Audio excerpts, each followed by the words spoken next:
शीर्षक रोजी रिज्क की दुआ करने का सही तरीका। कुरान और हदीस की रोशनी में जरा कल्पना कीजिए, रात का आखिरी पहर है, चारों ओर गहरी खामोशी छाई हुई है। एक इंसान अपने रब के सामने हाथ उठाकर आंसू बहा रहा है। उसके दिल में सिर्फ एक ही दुआ है, ऐ अल्लाह, मेरी रोजी में बरकत अता फरमा। लेकिन क्या आपने कभी सोचा है कि रोजी मांगने का सही तरीका क्या है?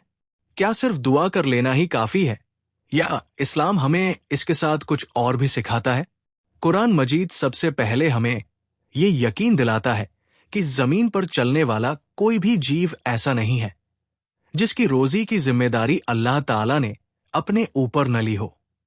इसका मतलब यह है कि हमारी रोजी पहले से ही अल्लाह के इल्म में है, लेकिन उसे हासिल करने के लिए मेहनत करना, हलाल रास्ता अपनाना और अल्लाह पर पूरा भरोसा रखना भी जरूरी है। रसूलुल्लाह ने फरमाया कि अगर तुम अल्लाह पर वैसा भरोसा करो जैसा भरोसा करने का हक है, तो अल्लाह तुम्हें उसी तरह रोजी देगा जैसे वो परिंदों को देता है। वे सुबह खाली पेट अपने घोंसलों से निकलते हैं और शाम को पेट भरकर लौटते हैं। जरा गौर कीजिए, परिंदे दुआ भी करते हैं और कोशिश भी। वे घोंसले में बैठे रहकर रोजी का इंतजार नहीं करते। यही सबक इस्लाम हर मुसलमान को देता है। फिर नबी करीम ने रोजी में बरकत के लिए एक बहुत खूबसूरत दुआ भी सिखाई। अल्लाहुम्मा अक्फिनी बिलालिका अन हरामिका व अग्निनी बिफजलिका अम्मन सिवाक। अर्थ, ए अल्लाह, मुझे अपने हलाल के जरिए हराम से बचा ले और अपने फजल से अपने सिवा हर एक से बेनियाज कर दे।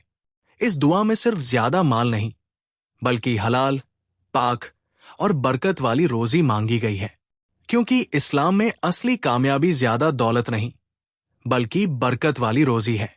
इसी तरह कुरान हमें यह भी सिखाता है कि हम दुनिया और आखिरत दोनों की भलाई की दुआ करें। दुनिया की भलाई में हलाल रोजी, अच्छी सेहत, दिल का सुकून, नेक औलाद और इज्जत भी शामिल है। अगर आप चाहते हैं कि अल्लाह आपकी रोजी में बरकत अता फरमाए, तो नमाज की पाबंदी करें, अपने माता पिता के साथ अच्छा व्यवहार करें, रिश्तेदारों से रिश्ते जोड़कर रखें, सदका करें, इस्तिगफार की कसरत करें और हर हाल में हलाल कमाई ही अपनाएं। याद रखिए, रोजी सिर्फ मेहनत से नहीं मिलती और नहीं सिर्फ दुआ से, बल्कि जब दुआ, मेहनत, तवक्कुल, अल्लाह पर भरोसा और तकवा एक साथ जुड़ जाते हैं, तो अल्लाह ताला अपने बंदे के लिए ऐसी जगहों से रोजी के दरवाजे खोल देता है जहां से वो कभी सोच भी नहीं सकता। अल्लाह ताला हमें हलाल, पाक और बरकत वाली रोजी अता फरमाए और हमारे दिलों को हमेशा अपनी तकसीम पर राजी रखे। आमीन।